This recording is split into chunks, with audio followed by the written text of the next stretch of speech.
All right, guys, let's get some hype for popesquidward and the Majora's Mask run. Best of luck to you.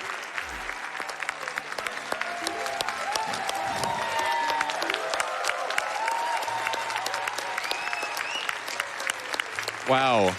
Oh my. Wow. So how's everybody doing today? Hope we're all doing great. We're just gonna count down. We good? Yes? Okay, 3, 2, 1, go. Woo! Let's get it. Wait. Are we good? Okay, I think we're good. Okay, that's fine.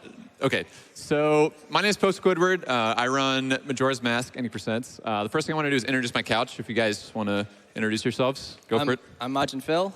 I'm the sausage. I'm Damas. And this is the human protractor. He doesn't have a mic, but he's there. But yes. Yeah. I am very excited to do this run. I've been grinding this game for months, and I'm just very excited to showcase the new stuff that's going on. The one thing I want to say is in order to complete this game, you have to visit the 4 temples and complete all of the temples, and then that unlocks being able to go to the moon. And yeah, I just wanted to give like a basic outline of what it means to complete the game. And Phil is actually going to give us an insight on the evolution of the game itself.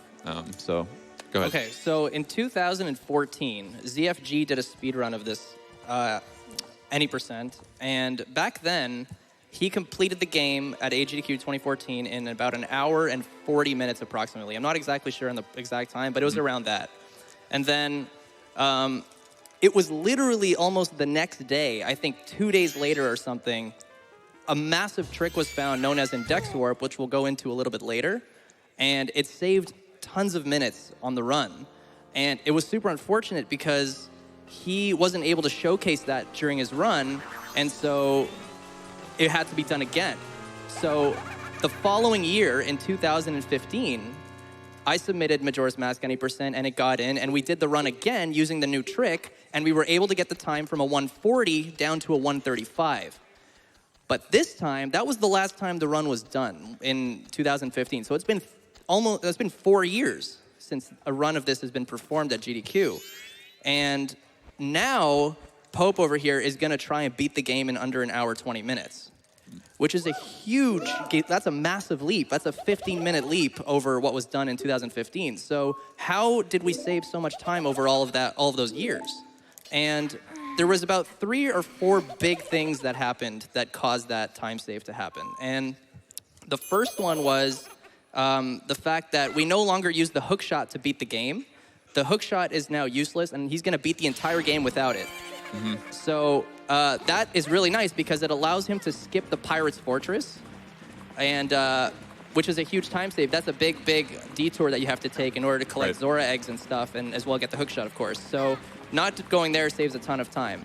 The second thing that happened was something called Equip Swap was discovered in 2017. It was late 2017, and what that trick did was ultimately allow us to copy Zora eggs. So if you're unfamiliar with the game, you need to get 7 Zora eggs to learn the New Wave Bossa Nova. That trick, or that song, lets you get into the Great Bay Temple, which is one of the temples we gotta beat. So instead of having to go and get each egg individually, we're just gonna get one, and then he's gonna copy it 6 times, get the song, and save a ton of time instead of going to get the other ones. And the cool thing is, like, that cut out one of the most boring parts of the run. So it was like the perfect discovery. Yeah, that part always more interesting. Because before we had to go around and get all the Zora eggs, and now we're able to just dupe over them. So it definitely cuts out a huge part of the run for sure. Exactly. So that was the second thing. And then the third thing was, there's this thing now in the run. It's called the Lullaby Skip Hyper-Extended Super Slide. It's as cool and as difficult as it sounds. And he's gonna do it in about 30 to 40 minutes into the run, give or take. And I hope you guys are super excited for it, because it was a trick that everyone kind of knew was there, but nobody really pushed the courage to try and do it in a run until this man over here was like, guys, I did it. Yeah. And we were all like, oh my God, how did you do that? And then he goes, Yeah, it's not that difficult. And so eventually everyone was like, okay, this guy set the standard. Now we all got to do it in our runs. Right. And ever since then, it's become a thing that we all do in the run as the standard. Yes. It took And like hundreds of hours of like collective grinding as the whole community. Like, worked it's an on it. unbelievable trick and definitely something that it's just going to blow your mind when you see it. So I'm excited to show you guys it. But I used to think it'd be task only. Yeah, so it was considered a task-only trick about a year ago, and now it's just, we're just trying to do it in our runs now, so Exactly. pretty cool. And there's definitely some other differences too. One of the biggest things is, I don't know if you mentioned this already, Phil, but we're playing on the English version of the game now. And the English version of the game actually allows us to do that lullaby skip. So that's definitely an interesting step for this game because we've been playing on the Japanese version for a while. And this is actually the only category in the game that we know of right now that is English is the optimal. And English is cool because it makes certain things a lot more difficult. Yeah. And when we switched to English, we kind of had to learn a lot of stuff. And for instance, like there's a trick called the weird shot that we do in this run very close to the end. And if you're 1 frame late on a certain input for that trick, on the English version, it can crash. And I believe he's going to buffer it for safety for this run, but in runs, he goes for it unbuffered. We'll see. Yeah. There's definitely a few differences.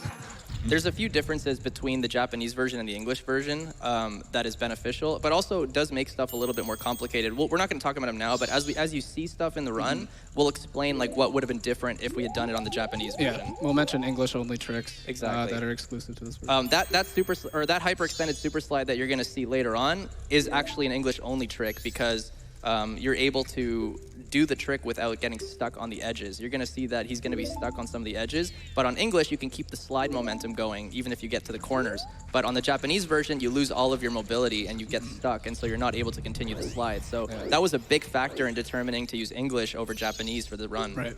So after about 6 minutes of cutscenes here, Pope finally has control of the character for an extended period of time, and the first thing that he's going to have to do is fly across this room, but flying is pretty slow, so he's going to do a little skip down to the lower flower, and it prevents... Shout outs to the sausage for this. Yeah, we're going to start doing this in runs It's a nifty flower movement that saves about half a second.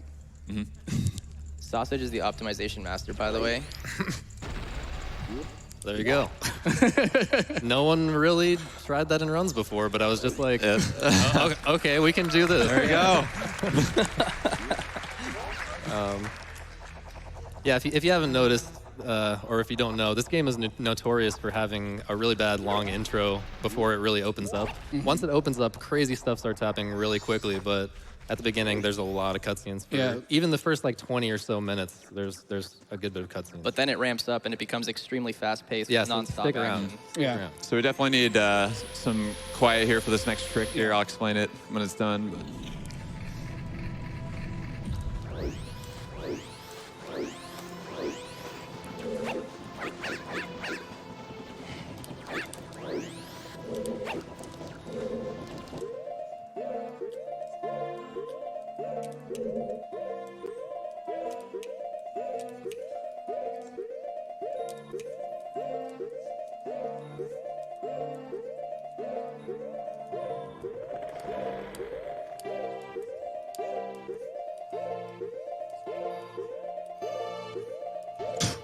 Okay. Hey! Not Dark Souls. All right. Very nice, man. Very nice. Okay. Do you want to explain that, Pope? Yeah, sure. Okay, so there's 2 things going on there. So the first thing that happens is, the reason why I pause so much is because cutscenes take 2 frames to activate in this game. So if you pause buffer frame by frame through a cutscene trigger, you can actually override that cutscene by going into a load zone. And the reason why I was back walking to the door is because of a recent optimization that we put into runs called Z-Slide. And essentially what it is it's just me targeting on every other frame, and that momentum propels me forward faster than if I were to just spin to the door. Yeah, if you watch like a tool-assisted run of this game, you'll see them doing Z-slides all over the place. But if you're doing it without pause buffering, you have to just press target and then release target. Every frame you have to press, release, press, release. So it's just not really practical to do it RTA. But You also since he's buffering that, he can. Yeah. You also may have noticed that Pope reset his console as soon as he entered clock down. He did that to skip a cutscene because the English text on the English version is slow. So he resets the console and he saves about a second because the cutscene's a little bit longer than it takes to boot the game. Shout out to Nana, by the way. Yeah, so right now he's talking to Nana, which is aka Grandma, and Grandma does something that allows us to get the ocarina fast. The objective of this part of the run is to become a human again, and we have to get the ocarina as fast as possible. The fastest way to do that is to make it the final day, which you can do by picking the second option on talking to Grandma. And now he's going to make his way over to West Clocktown, where he's going to talk to the Scarecrow, and the Scarecrow is going to make it nighttime, and then we only have to wait a short amount of time until midnight, which is when the clock tower opens, so he can go get the ocarina. And he'll make good use of that time, that extra time that he has to kill, by going out to Termina Field with a little trick where you can just backwalk past the guard in a certain spot. And then he will go and collect rupees that he'll use later, next cycle, when he needs to buy bombs. And he'll also go to a certain area for reasons that we'll explain later, because it's very complicated. Bombs are crucial to Zelda speedruns, or at least the 3D Zelda speedruns. So the explosive count for this run is actually very tight. So if you'll notice that when we get bomb choosing bombs, there's not going to be a whole lot of room for error. A lot of the tricks in this run are done with damage sources. Like anything that can damage you, you can perform a trick off of it. So it's really convenient that bombs are basically a damage source you can just take with you no matter what, because you just use a bomb and then use the damage source that it gives off the explosion and perform one of the tricks that you could honestly just do off an enemy or off of anything that damages you. And since bombs are so important, bomb shop trips and optimizing how many times you go to the bomb shop and when you go to the bomb shop to refill and when you get bomb drops from grass, etc. That's very important for routing this game, and you have to keep track of that a lot. There are some luck elements to it too. Sometimes in the run you have to hope that you get a bomb drop from certain things, and sometimes you can get pretty unlucky and not get the right amount of bombs, and it can actually kill your run once in a while. Nice guard, by the way. There we go. The guard lets you in. Shout out to the guard. Yeah. So in this area, when you enter Termina Field, this is supposed to be the tutorial version of the game, enemies actually don't spawn in Termina Field, and you're really only able to go and get rupees. So Pope is going to try to get 60 rupees here in Termina Field before he goes back to the Clock Town to defeat the Skull Kid. If he doesn't get 60 rupees, normally he would just press the reset button right there. Bad RNG, try again. It's about again. a 15, 20-second time loss if he doesn't get 60 rupees. But we're going to keep going. And once the clock strikes midnight and that clock tower cutscene triggers, that's when all of the stuff in Termina appears, like the enemies and everything. Yeah. So aside from getting rupees, the other thing that he has to do is he has to save the Great Fairy, because in order to get the ocarina from Skull Kid at the top of Clock Tower, he needs to shoot the Great Fairy with a magic bubble, and you shoot the Skull Kid with a magic bubble, and so he got that fairy in East Clocktown. And also, I really like Milk Road a lot, so we're just gonna go in there and just take a look at it and leave. And check it out. Yeah, Pop in and pop out. Yeah. Just hype for Milk Road, dude. Yeah, go Milk Road. Milk Road hype. Yeah, get those blues in there. Yeah, give me some blues. Also, you may have noticed him backwalking a lot. If you're traveling a long distance, you're going to backwalk in this game unless you have some kind of glitch to do. Yeah, backwalking is the fastest form of movement that's not induced by a glitch. A lot of unless you people, click Orin Mask. exactly. A lot of people think, oh, why don't you get the bunny hood? Actually, backwalking is the same speed as running with the bunny hood, so you don't There are even need very few situations in this game where the bunny hood is actually optimal. Yeah. There we go. Okay. All right, we need 13 from this bush. I believe. Let's Get go. good RNG. Might come up a little short here, so I'm gonna have to. Yep. That's so not that big that's deal. not a big deal. No, that's not bad. We're just gonna go over here and get a couple extra rupees. So the goal, Definitely gonna be a little late to the clock tower, but yeah, the goal here is to get to the clock tower on time, like right when the door opens, after doing all this other stuff. The timing is very precise to go out and determine I get Yes. 60 rupees, and then you really only have a couple seconds to waste if you're going to make it on time.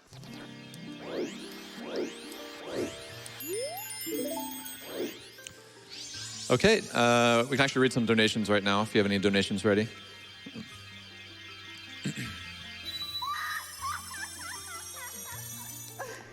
Hi there. I've got some great donations for you guys. Do I have a minute? Yeah. I do. Yeah, go for it. Okay, great. Here we go. We have $123.45 from Sean Tron, who says, "Hi, my name is Link with the plan. I collect rupees, my dude. I'm the man. Hyrule Castle, my lady sits. I will save her with power mitts. Watch out, Ganon. I'm coming for ya. Bow, sword, and slingshot for ya. Another 10 rupees if this is read to the group. Let's go, runners and workers, on this 24/7 loop." That was awesome.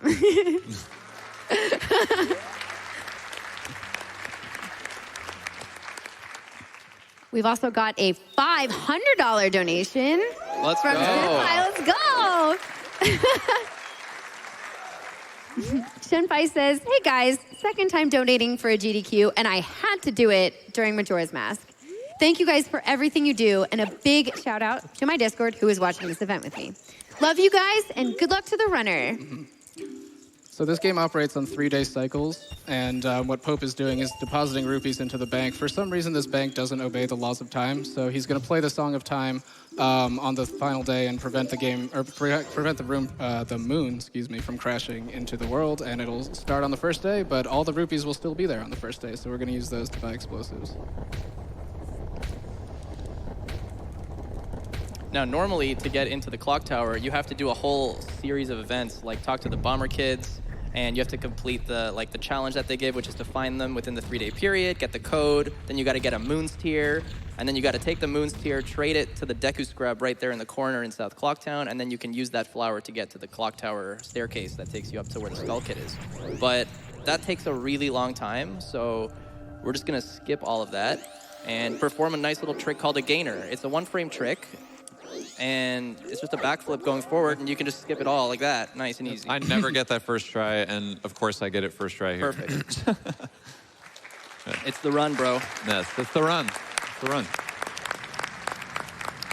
All right, so this first 20, 25 minutes is a little slow. It's just the whole process of transforming back into human. And then as soon as we turn into human, it's going to just really pick up here. So there's going to be definitely a series of very difficult tricks coming up here. Yeah, it's going to be hard to explain it all on the fly. Yeah, there's it is. so much happening at once. So maybe we should go ahead and explain index warp, for instance. Yeah, go for it. Yeah, Go for it. sure. Yeah, I guess I'll give it a shot. Yeah. So this game has owl statues, and you hit those owl statues, and then when you learn Song of Soaring, you can soar to the owl statues that you've hit.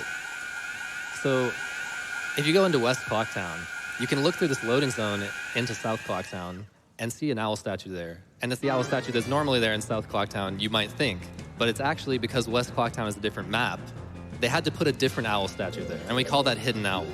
And so that owl statue has these certain properties that let us do a glitch called index warp. So one of the first things he's going to do once he gets explosives is go out of bounds and around this big loading zone and go and hit this owl statue. And then later that will allow him to use this index warp trick to soar to places that he's never been before. So for instance, if he has been to Goron Village, he will have the Goron Village point on his pause menu map. He'll go into the pause menu, select that point, unpause and play Song of Soaring, and it'll just default to Stone Tower, and he can soar to the top of Stone Tower immediately without having been there. So pretty much every single location on the map correlates to somewhere that you're going to travel when you play the Song of Soaring. And that's how you can choose where you want to go without ever being there in the first place. So that was one of the big differences between the run in 2014 by ZFG and the 2015 run the following year, was that Index Warp allowed us to sequence break and travel to all these locations without having to actually go and activate these owl statues. And it removed some really difficult parts, like climbing Stone Tower, for instance. Climbing Stone Tower, it was extremely slow and Yes. extremely challenging, Definitely. and used a lot of explosives. But yeah, that's also a reason, I don't know if you guys said this, but why I went into Milk Road. I do like Milk Road, but I went in there for a reason, because it's going to take me to Snowhead later. So that location corresponds to something he's going to use later Right. on. Exactly. So one other thing to mention is that there's a couple criteria for this index warp to work, and that is that he's not allowed to hit any other owl statues. Otherwise, it cancels out the trick. So if you see him hit another owl statue, it's going to be a problem because he's not going to be able to travel anywhere But that will not except for happen. that one spot. So that won't happen. And of course, the other criteria is that he has to have the locations available on the map, which is why he went and activated them in the first place. I think the first time you'll see it is he will go to Deku Palace, and then he'll learn Song of Soaring and immediately soar using the Deku Palace map point, which takes you to Mountain Village, which is completely far away from Deku Palace. So again, Pope just reset the console there because there's a really long cutscene that basically flashbacks and shows you everything that you did up until that point. Because in this game, in Majora's Mask, Song of Time actually resets the 3-day cycle, whereas in OOT, it just opens the Temple of Time. I thought he reset because it was a bad run. Not yet, but No, it's good so far. all right. So So last chunk of cutscene here. yeah, last chunk of cutscene, and then we're Then it going to picks get up. going here. Yeah, then it picks up. this might be a good time to get some donations in. Yeah, absolutely. That's perfect. I was about to say, I have a lot. Yeah. I can read for you guys. Yeah, go for it. We have a $20 donation from Chameleon, or Lion, who says, looking forward to the Majora's Mask run. Thanks to all the runners for making the coming week's work more entertaining. We have a $25 donation from Xantor, who says, I just have to leave a donation during the best Zelda game. Good luck on your run, popesquidward. Great name, by the way. We have a $50 donation from Grandma. Grandma. She says, can't wait to see the new tricks. MM is my favorite game and my favorite game from my childhood, and I always love seeing it run at GDQs. Good luck, my dude. We also have a $200 donation from Mr. Barry, who says, yeah.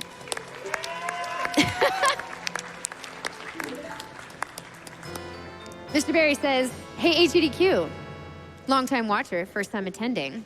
Seeing that my favorite Zelda game is being played right now, I knew I had to donate now. Thank you very much for all you do. Get hype! Hype!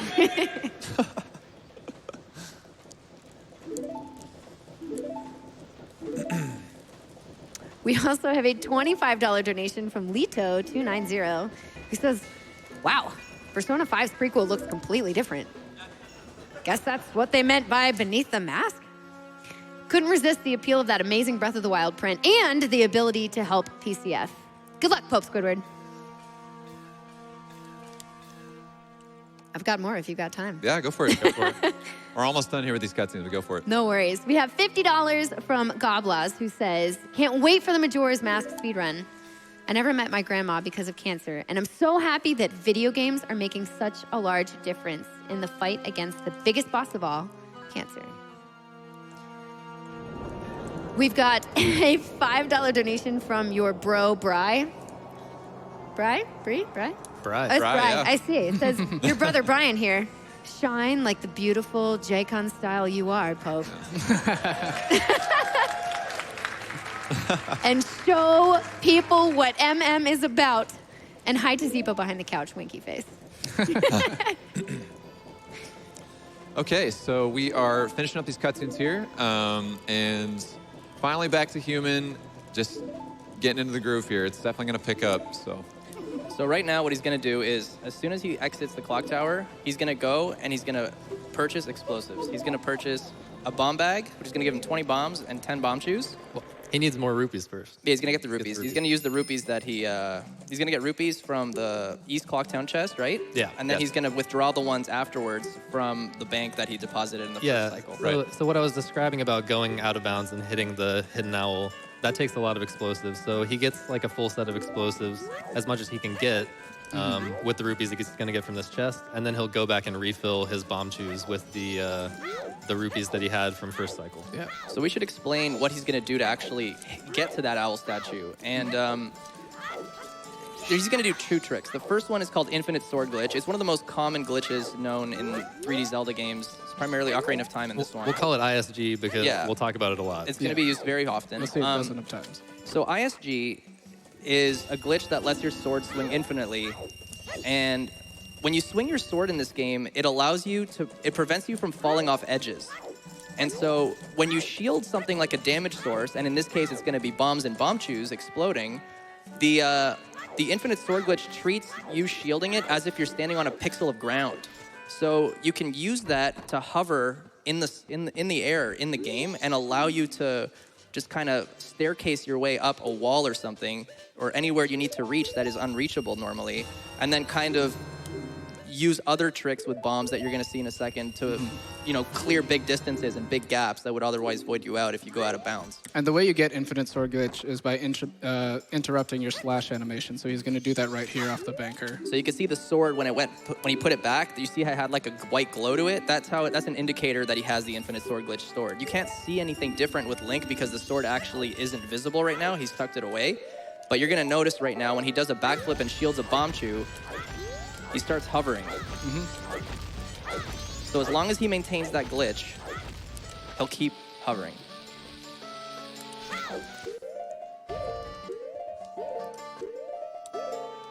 This is called a mega flip. It's a backflip that's mega.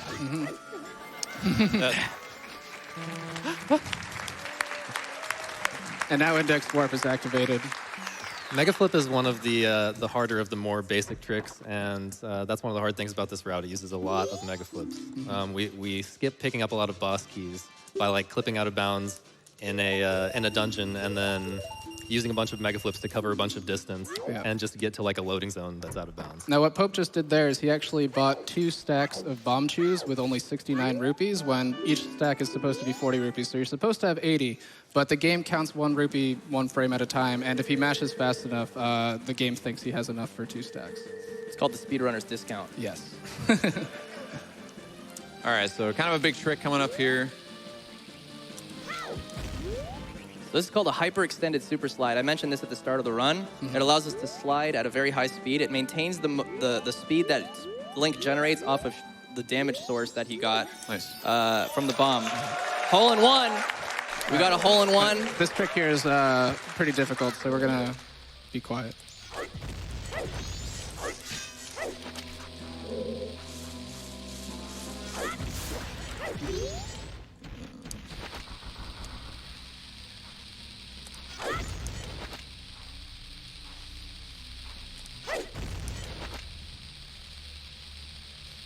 I'm actually going to do that first, just be safe. Yeah.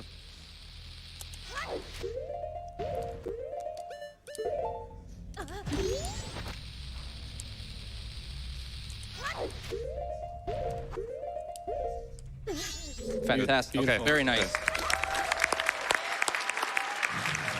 So, in this game, all of those grottos are actually all loaded. When you enter one grotto, they're all loaded. They're just kind of invisible. You can't see the walls. So if you can clip out of bounds in one grotto, you can end up in another grotto. So he did some mega flips to cover that distance. Very nice parkour. And now we're in a completely different part of the game's map.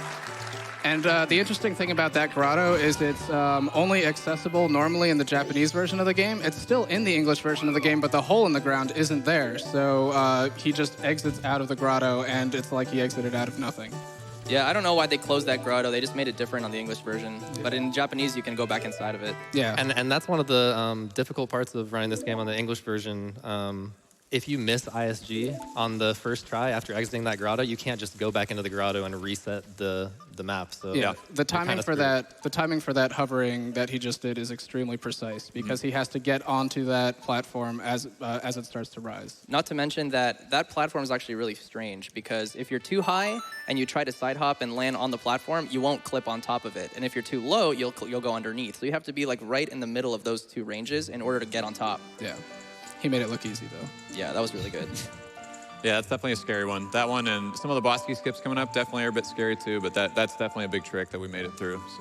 So this is the I'm first happy place. about The first place we come after Clocktown because he needs this to enter Woodfall Temple later. This song that he just learned, and also getting the Deku Palace map point, like I mentioned earlier, allows him to play Song of Soaring and go to Mountain Village through the index warp glitch, and that will help with some other stuff later. Yeah. Yeah, right now there's no way to get into Woodfall Temple optimally without Sonata of Awakening, so this is kind of a pit stop we got to take. Yeah.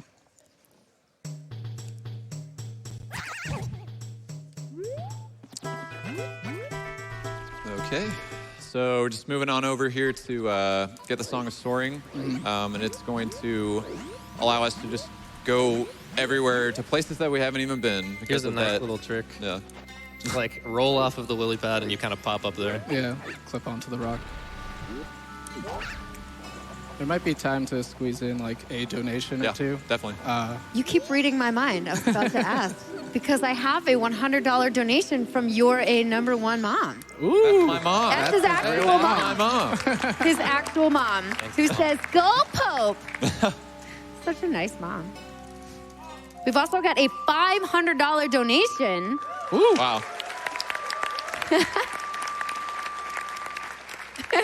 This is from Sue Ox, who says, "Good RNG." Please. Please. Okay, so the first place he's going to go after this is Mountain Village, like Kasasu said before. And in order to do that, the point on the map that correlates to Mountain Village is actually Woodfall, or Southern Swamp, right? Deku Palace. Oh, Deku Palace, I'm sorry. Yeah, Deku Palace. And so he puts the cursor on Deku Palace, and then soars, and then it automatically puts the cursor on that area that wasn't shown already. It was still grayed out because he hasn't been there yet. One kind of scary thing, when you bring up that map that comes up when you play Song of Soaring, if you only hit Hidden Owl, if you touch the control stick at all, the game will crash. Yeah. Yeah, so you have to be very careful he doesn't crash the game. This is a trick called a super slide, which is similar to a Hess, except you go in a straight line, so it's a little bit faster. Oh yeah, so hyperextended super slide we're going to refer to as a Hess, just to make it fast, because we're also going to see that a couple times. But yeah, the super slide has the same speed as a Hess, but the difference is you can't turn with it. And if you choose to turn with it, you're going to lose a little bit of that speed. So sometimes it's better to do one over the other, depending on whether or not you need to turn or not. That super slide in particular is really difficult. Yeah, Like and timing, that one is, angle. in those two instances, it's better to super slide, because super slides are a little bit easier to do, and he just had to go straight, so there was no reason to try for the different one. Yeah. So he just made a really long detour just to get this one bomb drop from a snowball. Well, it took like a minute to get here Felt just like to get it. this bomb drop. But it's because explosives are really tight, so if any opportunity to get bombs that doesn't lose too much time, we take. But no, really, the Goron Village point lets us sort of to Stone Tower later, which we mentioned, and also there just happened to be two really convenient bomb drops in that little trip from Mountain Village to Goron Village, so he uses that opportunity to stock up. Exactly. So you might notice that he played Song of Soaring, and then he went to Great Bay, but he didn't actually go to the pause menu and put the cursor on a specific point of the map. And that's because the Hidden Owl actually defaults to Great Bay. So he doesn't have to do anything on the pause menu. The funny thing about the Hidden Owl was that it's actually been around forever, since I think before 2010 actually. It's been known for a really long time, but it wasn't until 2015 that people realized they could use that owl to go to different parts. They just thought it was useful to go to Great Bay and only Great Bay. Now, he's playing Song of Double Time here to skip a cutscene. This is actually an English version only trick, but the Zora will just walk up the beach very, very slowly. It takes a lot of time, and it's just faster to play Song of Double It's Time. the equivalent of the Zora King scooching in Ocarina of Time. Yeah. It's like the longest So, thing ever. I think it's longer, actually. I've prepared Yeah. a little something for this moment. This is a original, sort of, by popesquidward. Shout outs to Enop, who always plays this song on the piano.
So that is a very long, unskippable cutscene. Right, we got to fill it in with something, make good you know? use of the time. Yeah. I was going to bring my recorder along with the sausage, but we decided that was going to be the move instead. Yeah. Okay, so we are headed to the first temple now, Woodfall. It is definitely going to start to pick up here, even more than it already has. Yeah. And it's just going to, definitely, I'm probably not going to be able to talk that much. I'm going to let you guys take over as much as you can. But Yeah, so real quick before Woodfall becomes really, really difficult and we can let Pope kind of focus, the premise of Woodfall, there's two main objectives. The first one is get the bow, and the second one is beat the temple by defeating Odoloa. So to get the bow, we have to get to the second floor of the temple, and that requires typically a large majority of little puzzles that we have to solve. But using those mega flips that we saw earlier, we can actually get to the second floor very, very fast, get the bow, and complete the temple in, I think, like 5 to 6 minutes. Not even. It's even faster I think it's than that. faster. And another interesting thing about any percent is we actually only need 2 masks to do the entire run. Yeah, we So have all the masks. Now that we have for the Zora run of the- masks, of the we're not 33 getting any of the other ones. Yep, Yeah. 2 mask run. Yep. Interesting to note, actually, is there's actually no known way for us to get into this temple other than getting the Sonata. Same with New Wave Bossa Nova getting into Great Bay Temple, but Lullaby skip, like we're able to skip that, and the Elegy of Emptiness as well for Stone Tower. So another thing you might notice as he's flying into the temple is flying, as we said before, is really, really slow. So he's going to try to skip as many flying flowers as he has to. So he's going to do a little bit of movement here to skip a flower hover, and saves about 7 seconds. This is another case where just some basic movement works to get you somewhere you're not supposed to go. You can just backflip up onto this branch. Yep. Now, the other thing he's going to do here is equip Zora Mask directly from Deku Mask, and he does that because when you equip a transformation mask from human form, there's a little cutscene that you can't play. But if you already have a transformation mask equipped, that cutscene doesn't play. And now he's playing Song of Double Time to advance it to the second day. And he wants it to be the second day because after we finish Woodfall Temple, we're going to be getting the bottle. And it's a little bit faster to get it in the second day because you can get it from the witch who's looking for her sister in the Woods of Mystery.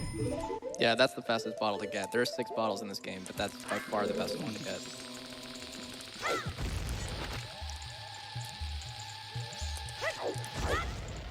Nice. Very cool little mega flip onto that little piece of torch there he can land on. It's scary.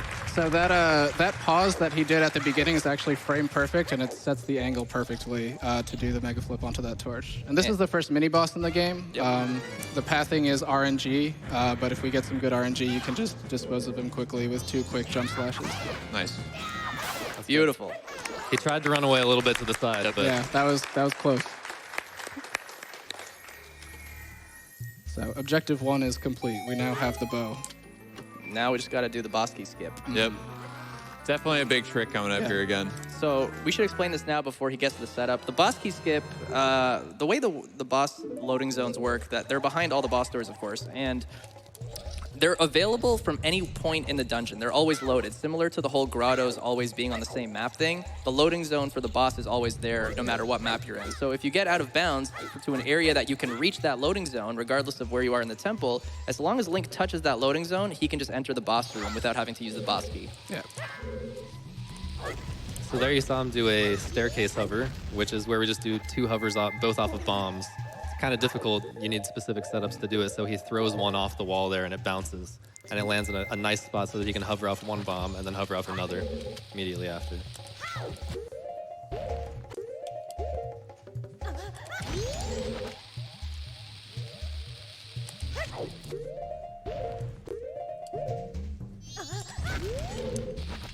That's perfect. Perfect.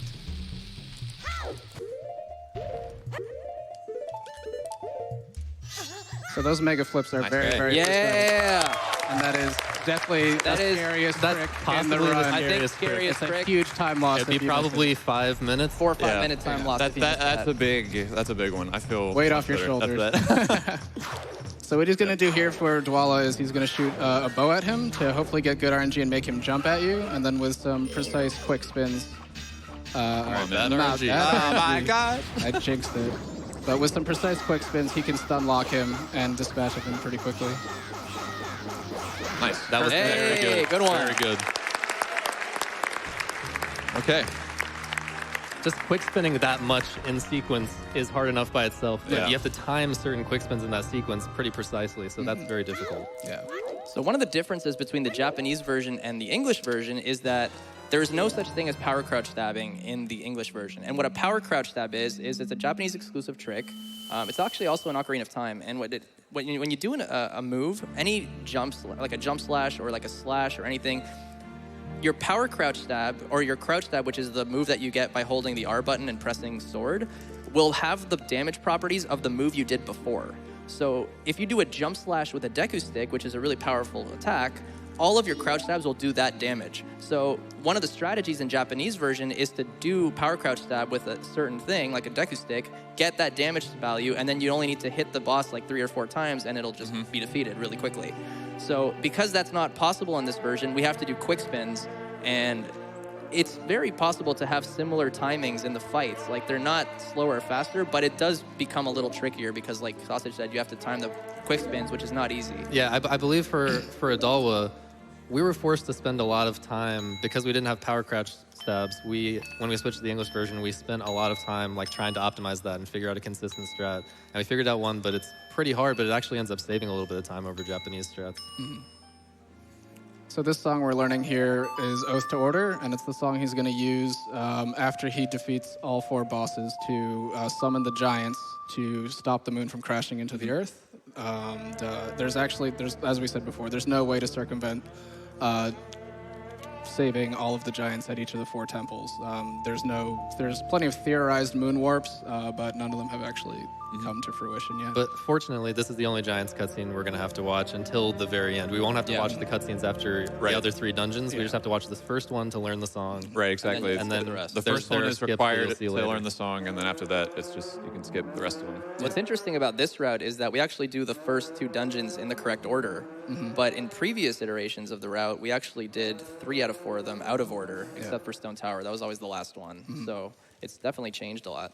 And the reason we did that is because there is a cutscene coming up after the Giants cutscene that doesn't play if you don't beat Woodfall first. So it's a little bit faster because you don't have to watch this cutscene and Tattle talking to you. Exactly. It just happens to work out that even watching this cutscene by doing Woodfall first still ends up being the fastest way to beat the game. Yeah. So coming up is, I guess, after all these cutscenes is another Hess, but it's off of a very difficult setup where you have to drop a bomb in midair, make it land on a lily pad, and then when you land in the water, turn Zora so that you can stand up because Zora's taller than Human Link, and then do a Hess. And it is tricky. This is actually my favorite trick here coming up. It's a little flashy. If I fail it, it's not a big deal. Yeah. But there are 3 back-to-back very big Hesses coming up. Yes. Before and we then get into Snowhead. the big one, which is the Lullaby Skip hyper-extended super slide that I mentioned at the beginning. It's coming up very soon. You guys better prepare yourselves because it's unbelievable. Yeah. Could maybe squeeze like 1 donation in. Yeah, absolutely. Because this is probably your last chance for a little while. I was gonna say, let me know between all this when I can read for you. I'll make them real quick, okay? We got $50 from Anonymous, who says, my smile is ready for Snowhead. Yes. You've got this, Pope. Shake on style. We've also got $15 from ThiefBug81. Hi, ThiefBug. Who says, Pope running Majora's Mask, Phil and Sausage on the couch, and Kung Fu hosting? All right, take my money already. One day I'll join you guys again. One day. All right, here we go.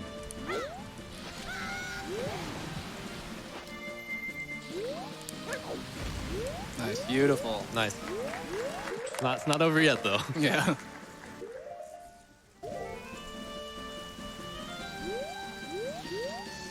It's convenient that the Zora model is the perfect height to stand up in the water because otherwise you would need to swim. You're going to notice a little thing here. He's going to purposely stop his Hess here. And that's because he needs to look away from the hut until he gets past that little tree, basically.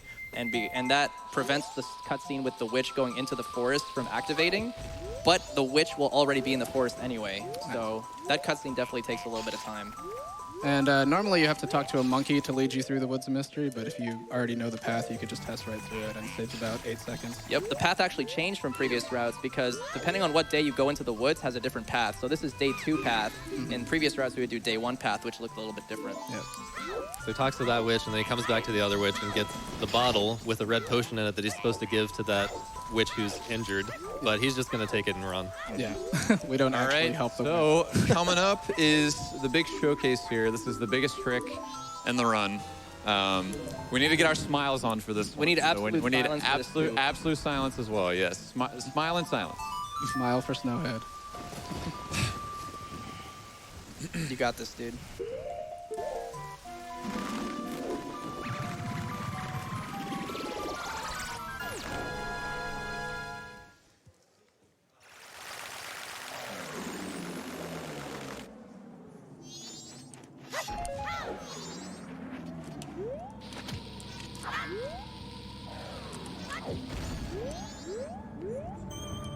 Ooh, that's tight. There we go.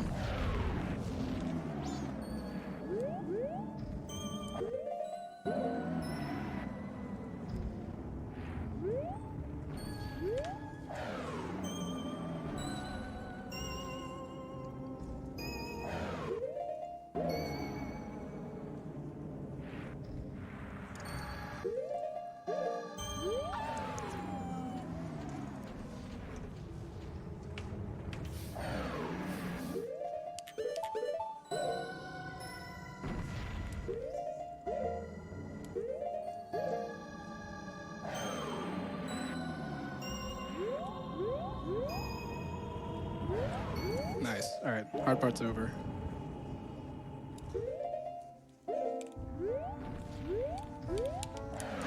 We're gonna cut it there. Yep. Beautiful. So you got onto the ramp. Okay. I'm gonna wait this It's one not out. completely over yet. It's not over. If that snowball hits him, or any snowball, Yeah. he will fall and have to do it again. You do have an extra chew, though, if you need to use it. Yeah, absolutely.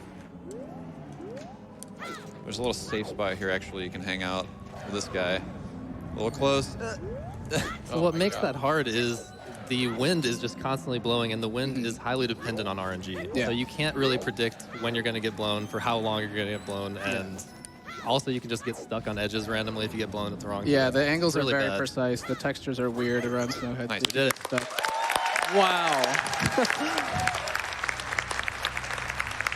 That trick is honestly as difficult to do as it looks. Yeah. It's unbelievable. Going backwards, dodging snowballs, dodging wolves. Oh, we got bombs too. Nice. Yeah, we Beautiful. did. Okay. Good Got RNG. safety bombs here. All right, so Snowhead, 2 big objectives: get the fire arrow and defeat Goat. Oop,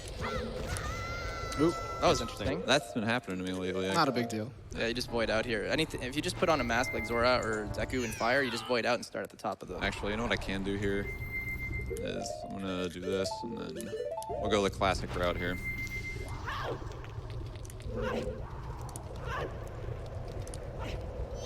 There we go.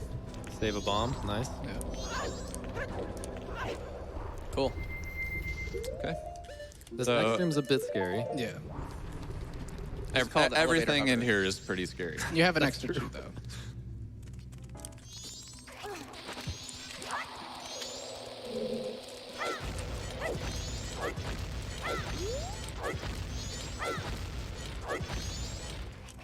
Nice. Perfect. Beautiful. Okay. Beautiful. You have to be in a pretty precise position to be able to side hop up and grab the ledge and not get owned by those spikes and Yeah. knocked down. These are tricks called long jumps. The explosive I'm gonna grab those. launches you further than you're able to go. Okay. Looking pretty good so far. Yeah. So what he's going to do here is he's going to turn around and stab the wall twice and slash his Deku stick, and that actually puts his Deku stick in sort of a glitched state, which allows him to slash it as many times as he wants, and you could do more damage to this mini-boss. Like we said earlier, jump slashing with a Deku stick does a lot of damage. Yep. But since we don't have power crouch stabs on the English version, we have to do this instead. This was actually So perfect RNG. normally there's a cutscene that triggers after you hit the Wizrobe 2 times, but there's a 2-frame or 3-frame window where you can actually hit the Wizrobe before the cutscene starts, and you can just get a quick fight that way. I believe it's a 1-frame window, but Is it 1 frame? because your stab is in there multiple frames, Oh, that makes sense. or your jump slash, yeah. So the next trick that he's going to do after he gets the fire arrows is called Song of Time Storage. He's going to clip out of bounds from the map and then play his ocarina and play Song of Time. And what that does is it basically, he stores the Song of Time text box so for later use. So he's able to save his game and skip a cutscene after he defeats Goat. No backup needed. Nope. Yeah, so that Song of Time is stored now in memory, and it'll activate once any text box appears. The next time text comes up. And so we will intentionally avoid text boxes, not that we really want any to come up here anyway. Oh, don't fall down. Okay. You got this. The movement on this ice is very it is frustrating very- sometimes, and Yeah. if you mess Take your this time. clip up, I'm just gonna shoot it. There is movement you can do through there, but it's okay to just shoot it. Yeah, you can backflip through that ice. It's Yeah. actually English only. it's English only. It only saves about 3 seconds, but it's a nice additional little time save. You have time for a real quick donation? Yeah, go for it. Okay. We have a $250 donation from Link100. He says, "Hut, hut, yeah!" So he can actually super slide and clip through these snowballs, and it's faster than shooting them with fire arrows. Okay, now the boss key skip. So the one in Woodfall we did from a different room. This one we can actually just go around the door.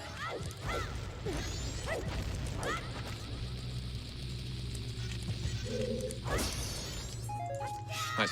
Beauty. Cool.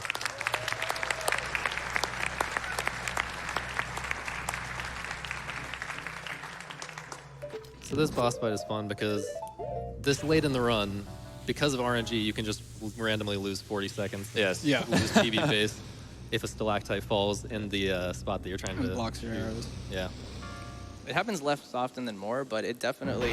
I feel like the game knows when you're on a really good It run. definitely happens more on PB base. Yeah, you're on the best run Oh, yeah. ever, and it just happens. Yeah. So the way Goat's AI works is you're supposed to chase him around this circle with Goron Mask, but as soon as you get a certain distance away from him, he stops and waits for you to turn around. And as Hope stands on this specific spot, he can't turn and shoot you, so you're able to just sit there and fire arrows into his face. So if you don't side hop, you saw like Pope did a little bit of a side hop and then went back to the spot he was in. Nice fight, by the way. That was awesome. Yeah.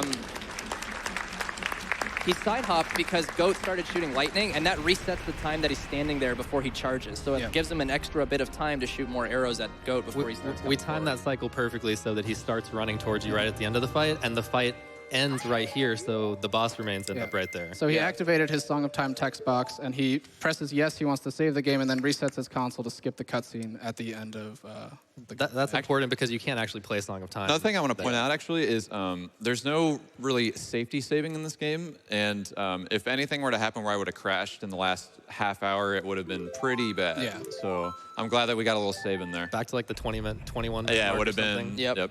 Yep, Yeah. you would have had to watch Song of Healing to become human again. Yeah.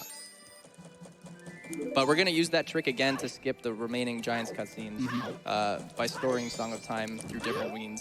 So now we're in cycle 3, and Pope needs to buy more explosives, and instead of running around, he can do his gainer with Zora and just get the chest really easily. And unfortunately, that is the last gainer we're going to see. I guess I can go ahead and explain Chew Crap a little bit. Yeah. So here he has to like refill explosives. He used all of his explosives during cycle 2 because when you play Song of Time, everything gets reset to 0. He has 0 bombs and 0 bomb chews. So he's gonna buy explosives here and then Sword of Stone Tower, and then he's gonna do a glitch called Chew Crap. And the way that he does that is it's a little complicated, but he uses the relatively new trick called Equip Swap, and he equips Chews over a different inventory slot. So in the pause menu, that white box that's normally there when he has an item equipped, it'll actually be over a different item, but he'll have Chews equipped there. So he'll get it on his C button, but the game won't think in the pause menu that he has Chews equipped. And then he can do another glitch, a bottle duplication glitch, to put a bottle over the Chews slot in his inventory. And so then, the next time he plays Song of Time, the game will look at his inventory and say, oh, there's a bottle there that doesn't need to get reset to 0, but he still has his Chews on his C button that he's had all along from doing Equip Swap. It's a very useful trick because that way he doesn't have to go and get more explosives after he plays Song of Time in the following set. Exactly, so that's the last bomb shop trip that you just saw. He's doing Chew Crap now. Yeah.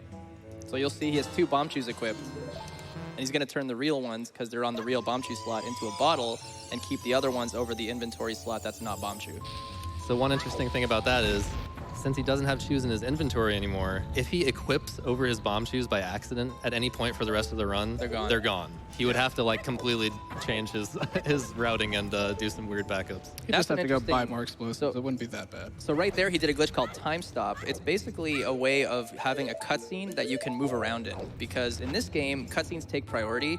So if you're in a cutscene, a subsequent cutscene won't start until the first one completes. And Time Stop is the state of trying to empty a bottle, but you're able to move in it because you stop the motion of him emptying the bottle. And so he stands on the platform, he gets the platform to where it's close to him so you can jump on it, and then he jumps on the platform, cancels Time Stop, and then the second cutscene, which is the platform, goes back to the front of the temple so he can skip having to get the Elegy of Emptiness.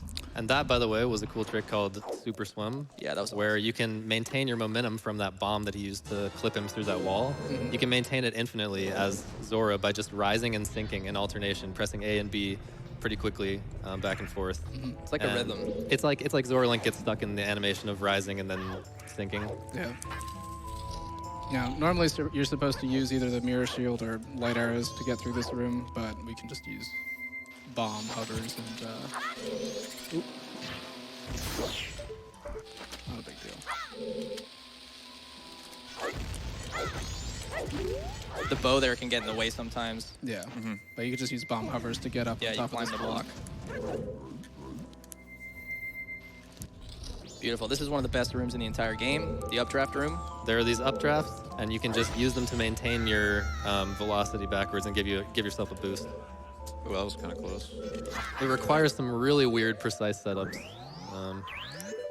But if you hold a certain direction, you can just float through these updrafts and land at the end. Cool. All right, so coming up here, we're going to get the light arrow, and the only reason this is needed is to flip the temple. Otherwise, we'd be skipping it.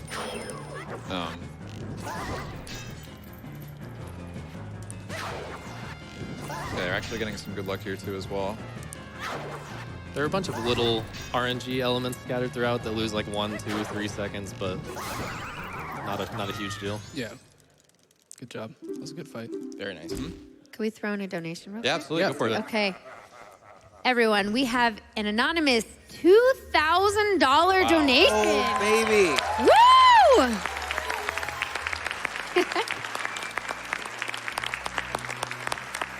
Thank you so much to our anonymous donator who says, Legend of Zelda speedruns are the most beautiful art. Proud to donate to the Prevent Cancer Foundation and their important work. So now we have light arrow, and the only time we actually use light arrow in this run is to invert the temple, because you can't get into the boss load zone if the temple's not inverted. So he's going to do a trick coming up here called bow extension to extend his bow through the texture of the floor and shoot the switch with a light arrow to be able to invert the temple. The old way to do this actually used a bomb, but because bombs are a little bit tight, this is a nice little way of doing it without having to sacrifice any bomb. And if you have really good aim, it can even be faster than the old way. Shaz the skater for that one. He actually found that pretty recently, so. It's good. Just kind of poke your bow through the texture. Okay, so upside down section of this temple is pretty cool. There's some really neat jumps you're about to see. The first one is the bomb boost to the side.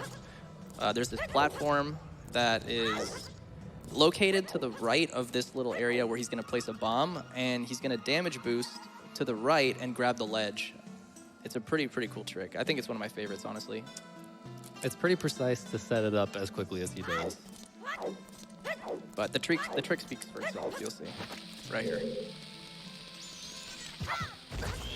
Very nice. Amazing. Okay, so He's going to store Song of Time again here to skip the cutscene when he defeats Twin Mold. and you have very little time to actually play that. Yeah, Before you void voiding out. really quickly. Okay, silence there for a second.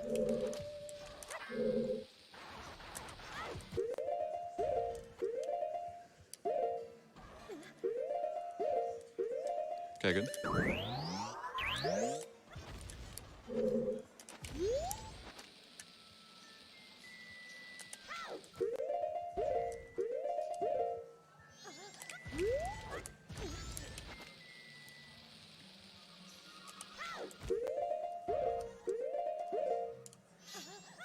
Beautiful. Okay. That boss key skip is pretty scary because That's you don't another have one that- too yeah. many visual cues to go off of. So the interesting thing is that boss key skip was actually done in the 2015 run at AGDQ 2015, and for 2 years we did a different one, and now it's back again because it ended up being faster. Yeah. So it's cool how it kind of just got integrated back into the run. It all has to do with how many explosives you have, and for a while we didn't have any bomb shoes on this cycle, but now that we have equip swap, we can do that shoe crab thing I talked about earlier, which lets us have bomb shoes for every cycle. So Twin Mold's interesting. It's kind of like a Pokemon where it's super effective to use certain Nice shot. arrows. It's good. Very good. And the blue Twin Mold is weak to fire arrows, and the red Twin Mold is weak to ice arrows. So we have fire arrows. They're triple super effective on them, so it does... Typically, a regular arrow will do 2 damage. They've got 20 health, so 10 arrows kills a Twin Mold. But because fire arrows do triple, you can do 4 fire arrows to KO one of the blue one. But because we don't have ice arrows, they're located in Great Bay Temple, and they're kind of out of the way. He could use ice arrows, but it's not necessary because he doesn't have that much magic. So That is Yeah, really very frustrating unfortunate luck. RNG. Yeah, the Twin Mold's patterns are completely random, so he has to kind of act on the fly. and he's going to have to hit it 10 times with regular arrows. The difficult thing about the red one is once you kill the first one, the second one starts moving a little quicker, so his aim has to be a little more precise. And you really don't want to run out of arrows in this. It's good to take this slow for a marathon because running out of arrows is Very difficult, yeah. not good. If you ran out of arrows in that situation, do you see those pillars all over the place? Typically in this fight, casually you'd have a Giant's Mask and you could go and break those things and get arrows, magic, all that good stuff. But because he doesn't have Giant's Mask, he'd have to have the Twin Mold break it for him so he could see if he gets a drop. And it's not even guaranteed. Yeah. Having some really good shots. Another thing about I'm not really- yeah. Another thing about Song of Time storage is it actually won't activate after you defeat the boss. So he has to activate it before he kills Beautiful. Twin Mold and shoot it with the text box activated. That's definitely spooky because running out of arrows there is very It's scary. a huge time loss and gets really frustrating trying to go around and collect them in the sand. Also, the aiming is just very precise. Like the control stick movements that you have to do. There's a lot of finesse to that. And we're going to Okay. reset to skip the cutscene, and third cycle is over. Let's go. So we've got one dungeon left. One more, and then the big guy. Making some good time right now. We got time for some donations, actually, if you want to read some donations. I was about to ask. Okay, we have a $50 donation from Paul Fisher, 53, who says, "Hey, listen! It gives me great joy to donate to a great cause. Thanks to all the awesome runners, and good luck! I'm over the moon that you're running my favorite Zelda game." Okay. Collective groan. We've also got a $20 donation from Hookshot4. He says, did you say you didn't need me anymore? I thought we had something special. How could you? And $100 from Caddy57, who says, had to donate during my favorite game. Best of luck, my dude. So he tried to set up another super swim there. It's a bit tricky getting in the exact position and then very quickly doing a backflip after sending the chew. You send the chew and it blows up when it hits the owl statue, and you get pushed back by that explosion into a super swim. And you see him dolphin diving there because it's actually faster to dolphin dive in the water than it is to just swim It's underwater. actually a bit hard for me to see right now, so I'm going to go ahead and do this. That's cool. So we're going to explain equip swap and basically what's going to happen to get into a Bossa Nova. At the beginning of the run, I mentioned that he's going to have one egg and he's going to copy it 6 times, and instead of having to go to all the different parts where all the eggs are located, like in the Pirate's Fortress. So there's 3 here and 4 in Pirate's Fortress. It's faster, if you're going to get 1, it's faster to come to Pinnacle Rock, pick up 1 egg, and then soar out. And the reason for that is because there is a trick called Ocarina Items, which the Zora can actually perform underwater because it's able to be in a standing state. So what you're going to see Pope do is he's going to pick up the egg, and then he's going to do a little motion, and it's going to trigger an underwater ocarina, and he can just Song of Soaring back to the platform where the lab is. Oh, give it a sec. Make sure you release and then repress the stick if you're... I'm just going to do it this way. Okay. Yeah, that's cool. Okay. Perfect. There you go. Underwater ocarina. Cool. And then he gets out of there. So that's really nice. And once we get into the observatory, you're going to see him do the trick called Equip Swap. The way it works is it's a frame-perfect trick, and it can only be done on the pause menu, which makes it even more tricky because you can't pause buffer anything on the pause menu. And the pause menu actually runs at 30 frames per second, while the regular game runs at 20 frames per second. Right, So, so- it's more precise. When the trick first came out, everybody was just kind of pausing and then doing this trick over and over again, Yeah. which is done I by... remember those days. Yeah, we had to go back to you have to tab to the right on the pause menu and then tab back, and you have to do a specific input on 1 frame like that, and it'll copy the egg. So you just saw him get an egg equipped on a C button. That is not the original egg that he got. That is a second egg. Yep. And so he's going to do that 6 times, and then the 7th time he's just going to drop the first egg he picked up. and You'll then- see that he has a bottle there where he had light arrows before. Since we don't need light arrows for the rest of the run, we just do this dupe over the light arrow slot so that when he dumps an egg, the empty bottle that gets overwritten in your pause menu, it goes over the light arrow slot instead of the bottle where he has his original egg. Exactly. And so he's making it look easy right now, but it's really, really difficult. It very- takes a ton of practice. Very common for even top runners to fail this Yeah. several times in a run. He's 3 for 3 right now. I've lost so many world record pace runs to this, I don't even want to think about it. It's really easy to get on tilt when you miss Yes. one. It's and really miss a stressful ton. having this segment be at the end of the run, too, if you're on really good pace. Yeah. So that was 5. We got 1 more.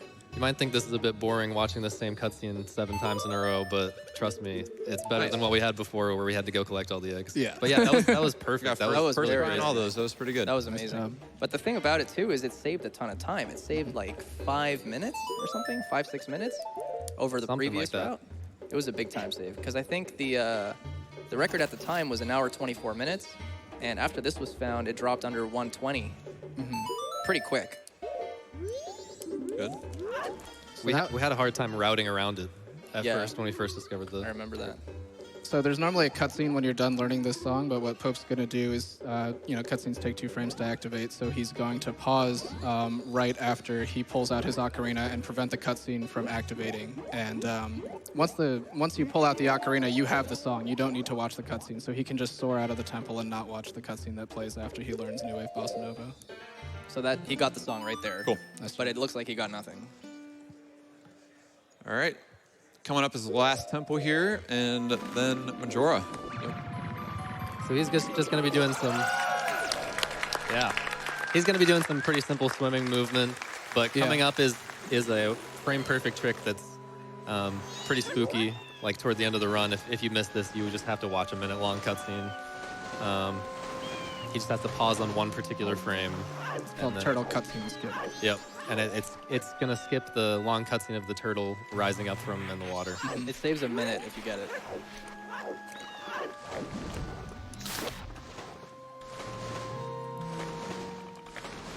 This is another one of those tricks that's frame perfect, and for a long time, a lot of people didn't really know how to go around doing it. For a very long time, a lot of people just mashed pause and hoping of getting the pause button to actually like register on the game. But over time, we found some visual cues that really helped us in getting consistent with this trick. Marathon safety here. Yeah, so he just got a ferry for Majora later.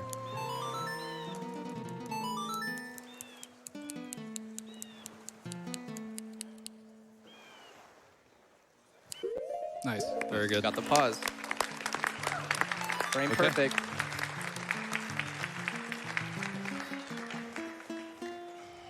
Normally you need the hook shot to shoot yourself on top of this turtle, but we're just gonna, like all other skips, use bomb hovers to get up there.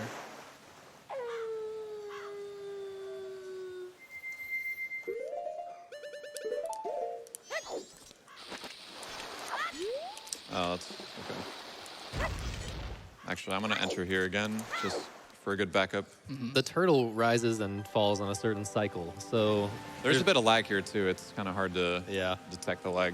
But he wants to go in here to basically reset that cycle so that he knows when he has to grab the ledge to climb up onto the turtle. Yeah, there's an invisible ledge that he's gonna be grabbing that like gets really high and really low, and you can't see it. So.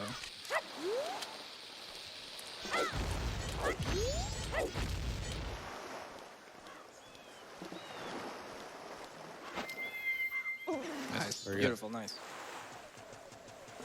Okay. Awesome. You need to get bombs now too. Yeah, I'm going to get some bombs.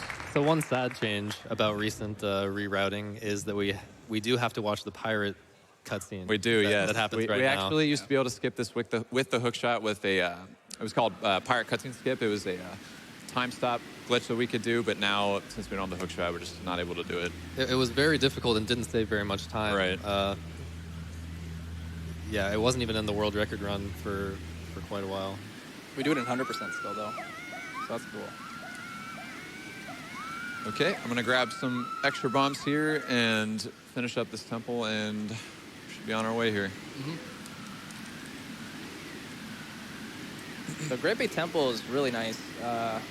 This is a classic as far as tricks go because it's been around forever. Yeah. But we're gonna go to the boss from the first room. And this temple, honestly, only if you didn't get the bomb drop, the extra one, it'd probably only take him 20 seconds. Yeah, that's really fast. Like legit 20 seconds. But can never have enough bombs in this game. Yeah, explosives are very tight, so you actually have perfect bomb count at this point in the run. So if you Amazing. Good bomb. I know, right? if you waste one, unfortunately, you have to go get another drop. All right, so he's gonna get into this corner, drop a bomb. The bomb's right in the corner, and Huh. Oh, hang on. Bit too far from the corner. I think he was too far to the right. Yeah, it's all good. I'm gonna line up actually on here. But putting that bomb in the corner allows him to be clipped There we go. inbounds and remain inbounds because the bomb hit collision keeps him pushed in. There you go, like that. So he's going to start some time here. Before that bomb explodes, he's doing this trick to Ocarina Dive as Zora. If you mess that up, you're gonna get hit by the bomb. Yeah. So it's pretty cool. And then he has to do this again now that he's stored Song of Time for skipping the Giants cutscene later. He does it again to actually get to the boss room. And the boss loading zone is located just to the right of this where he's facing. One nice recoil flip, which Very is done good. by shielding a bomb and backflipping. You get in there. You just right in. He's going to do a bit of a forgotten trick here called a weird shot, which will put his perspective below the floor. Beautiful. And it's going to allow him to shoot Gyorg. Right there, looks like. Might miss. Yeah, I did miss him.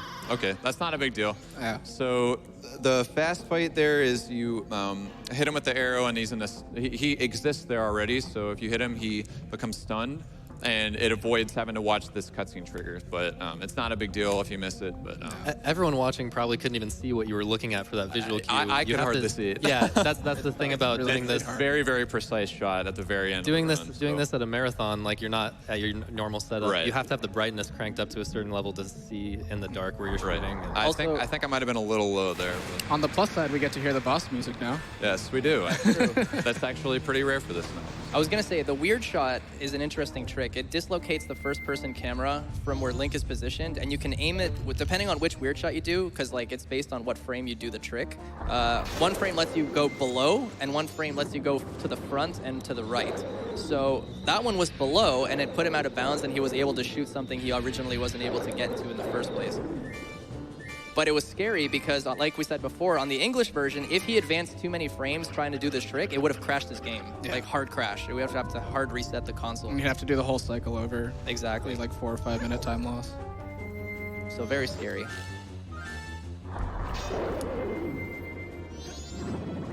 One of the differences between Japanese and English is that, so you can see the Zora barriers being used while he's in a floating stance. And on Japanese, you can only use Zora barrier when you're swimming, but at full speed. But on English, they made it so that you can do it while you're just floating in the water. So it makes the gyro fight a lot easier because you can just kind of rise and sink instead of having to keep the swimming motion. it makes that aspect of it easier. If he had been able to show off the weird shot, arrow hitting and doing the fast fight like that part becomes a lot harder, but also Yes. much faster. Yes. Yeah, much faster. So now we Okay. have all 4 boss remains, and it is time to go to the top of the clock tower and activate the endgame sequence and stop the moon from crashing into the Earth. Or into Termino. Got time for a little donation? Yeah. Awesome. We have a $100 donation from Emily Midwest, who says, "Good luck, Sacky Snacky." We all love and support you here on the back couch, J-Con style. Less than 3. Nice. Good. job. Nice. Okay. So we are headed to Majora now. We got a big cutscene, and an interesting thing about this fight coming up here is it is by far the most dangerous Majora fight this game has ever seen, which is pretty exciting. But luckily for us, we have a ferry ready to go. So in case anything bad happens, we are able to use that. So Yeah, All this right. a couple of years ago, I want to say, it was unthinkable to do this fight on the English version the way that we do. Yes. The way that we do now in runs, without really even thinking about it. We've come up with a lot of strats for how to manage the RNG. There's a lot of RNG in the fight, and we've just, I guess, gotten better. yeah. We got good. All right. I actually wanted to make a special shout out to my cousin Allison. She was recently diagnosed with pediatric cancer, and she's actually doing a really good job at fighting through it right now. And I'm just really proud of her, and I just wanted to let her know. So. Yeah. And shout out to her brother Jackson as well. They're both just really great. So. All right, and we got time for donations for a Yeah, bit. this is a really Well, long it is. cutscene. I don't have a skit for this one, unfortunately, but It would be nice. yes.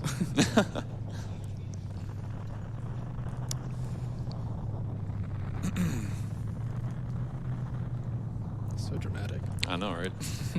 I'm used to lots of loud noise with this. Yeah.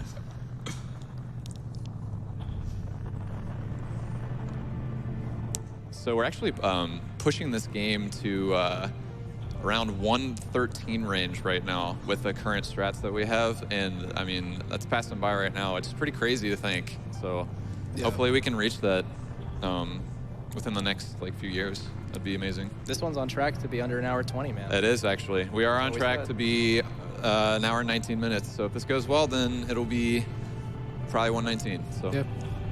that'd be cool. It's a pretty crazy run. And like Pope was saying, I think 2019 will be a pretty big year for MM Oh, speedrunning because for sure. we've just discovered a lot of new strats.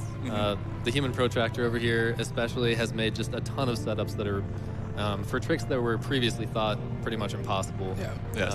And There's just been a lot of work on this game recently. It's pretty cool to see, and it'd be cool to see an interest with just other runners in the future for sure. Yeah. So, If you thought this explosive count was tight, yeah.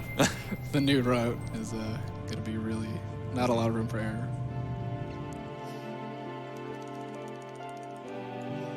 Want a few more donations? Yeah, absolutely. Yes, please. Great. We have a $50 donation from Jazz McNerdy, who says, must respect a mid-run melodica performance. First donation, great cause. Keep it up. We've also got a $50 donation from Majin Phil's cat. Oh, Chad. I said cat. It was Chad. Oh. My bad. That would have been really funny, though. I think that's what I really wanted it to be. Anyway, the chat says, we're here, all of us, watching. Good luck, Majin D.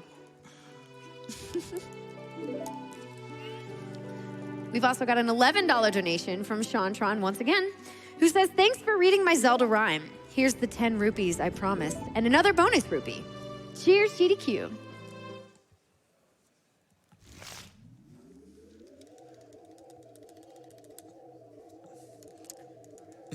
Yeah, it's been a great experience up here. I've been looking forward to this for a while, so I definitely had a great time. this is such a difficult game to do in a marathon. yeah, it is. This This run Pope is making it look crazy. very easy. I've just played it so much from the past few months that I felt like I was ready to do it here. But it is very, very difficult to do this route, and The nature of this run with the explosive counts and the fact that you can just fail one of those boss key skips at the last second to just being one frame off on some tiny thing. Especially on the English version, all these tricks that you're seeing, mega flips and hesses, if you target at the wrong time, you crash your game completely. The other thing is that for a long time, a lot of people didn't want to do mega flips in marathon runs because they were deemed they're just not run friendly because they're so risky, and they're definitely the hardest trick to do off a bomb Yeah. because of just the nature of how to perform one. And it's pretty remarkable to see how far it's come to the point where we're actually integrating them into marathon runs. And now there's 12, I think, in the run. Yeah, it's just There are fun. a lot. there's a lot. Yeah. Yeah. We're trying to narrow it down a bit so that we get a bit less with different setups that are more difficult. But there's But a that lot makes of it them. more difficult, not less. So this You'd was- rather be doing a mega flip at that point. Yeah, this trick here coming up, I actually have enough shoes for this, which is great. But it's the hang on. I think I missed it. No, I didn't. Nice. Nice. Okay. Cool. Yeah, so hessing off choose is really difficult, but if you have two, you can save about 8 seconds by hessing up to the child here to activate that. And All right. So we're going into Majora. Let's go. This fight's very difficult. But Very difficult and very RNG dependent in the second phase especially. The third phase a little bit as well. Let's go sub 120, man. let's go. It's going to be super tight for sub 120, but let's see. We got to depend on some good luck here for sure. Yeah. This I fight believe- is actually over pretty quickly before, but it's a little bit more drawn out now because of the lack of the powered crouch stab that we have. This on fight is Jesse. especially scary because any damage instance you take is a full heart, and we only have 3 hearts here, so it's really, really of paramount importance that he takes no damage. So a couple things to note about this fight. There's 3 phases. First phase is the mask phase, second phase is incarnation, and third phase is wrath. The hardest phase is definitely phase 2, because that is the most RNG heavy section, and you can get hit by the mask. They shoot orbs that can damage you a lot, and with only 3 hearts, it's very risky. So there's a couple of cool things we figured out, like camera manipulation. If you target and look away, you can stop them from shooting orbs at you in certain situations, like if you're near a wall. And for the wrath fight, in the past, for whatever reason, if you have light arrows equipped, whether you have magic or not, a light arrow, Majora's Wrath will not dodge them. But regular arrows or any other type of elemental arrows other than light will be dodged by Majora. So you actually have to interrupt an attack in order to land a stun. So right here, what we really want is for Majora to just run into him at the beginning of this phase and fall down Totally random. to his Zora is magic random. barrier. It can get a bit out of hand if Yeah, he the, doesn't. the but- quick stun is really cool. And I hope you get it, man. You got it like 3 times yesterday. Yeah. Not quite. Rip. Okay. Never when you need it most. Oh, Okay, there are the orbs. But he's got fairies, so don't worry. Ooh, that's okay. Okay. All right, bust out the fairy. So the nice thing about Equip Swap is we can actually use it here and have infinite fairies. Please don't hit me again.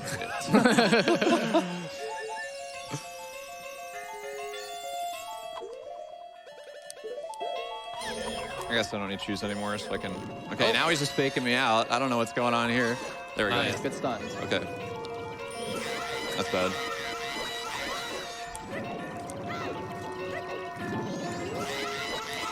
So this is just really bad RNG because he has to be doing this right in the middle of the arena, so he can't be reliably facing away from the masks that only shoot you when you're looking at them. yeah.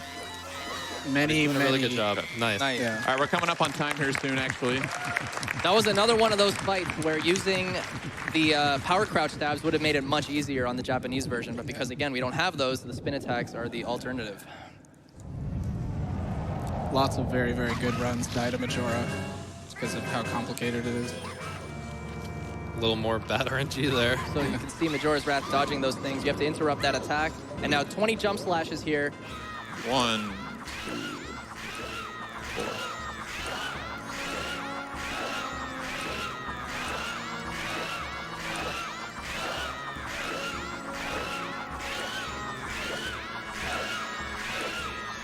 And time. Let's go!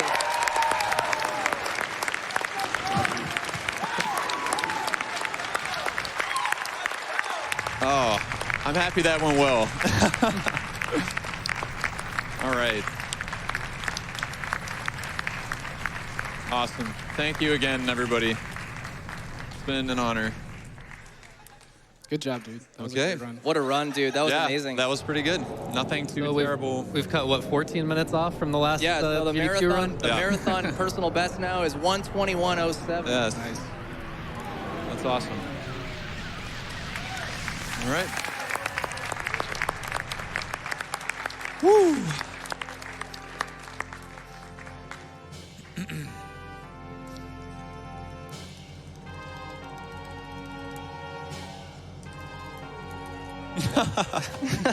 Yeah.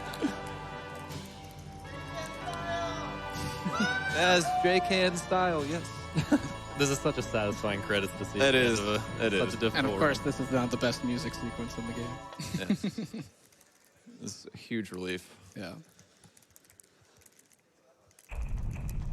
All right.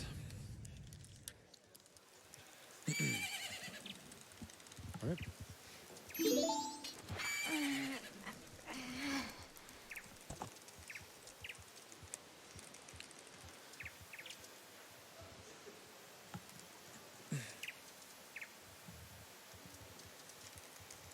And 21:07. A little bit short of the sub 120, but definitely, honestly, just a relief that I made it through this run. Yeah. Yeah, incarnation. It's just such a dangerous run. There are Very- so many points in the run that Yeah. can just go horribly and be massive time losses. So. Getting a lullaby skip first try is especially yeah, impressive. that was Like, pretty like cool. we said, Yeah. that was a task only strat. Definitely the Very highlight recently. of that. definitely hundreds of hours put into that one trick alone. So.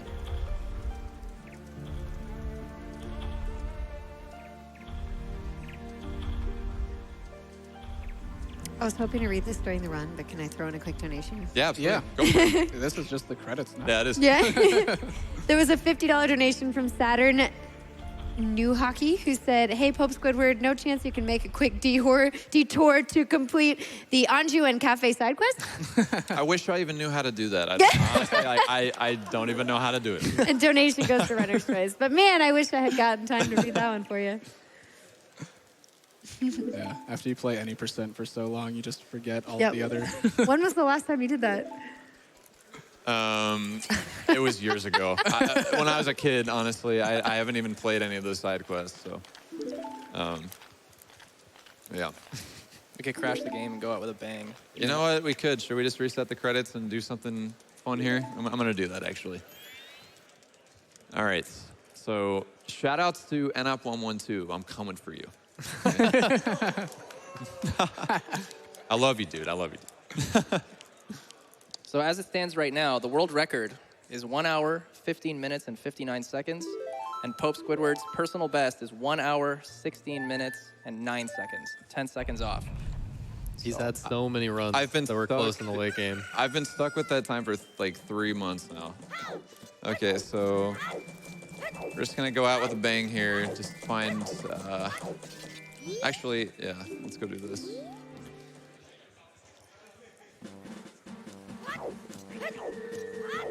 Yep. Yes.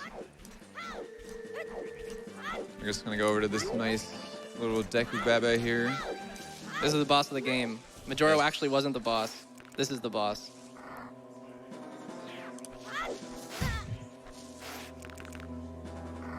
Wish I knew how to do this first try.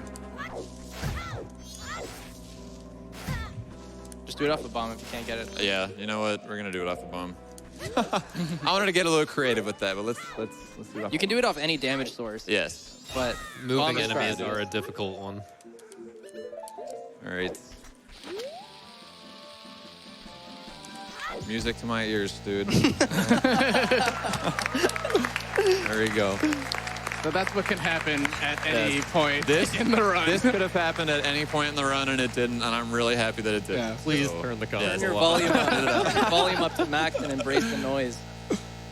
All right, it's amazing. Okay, cool. Thank you very much, everybody. Yeah, thanks, I everybody. appreciate it.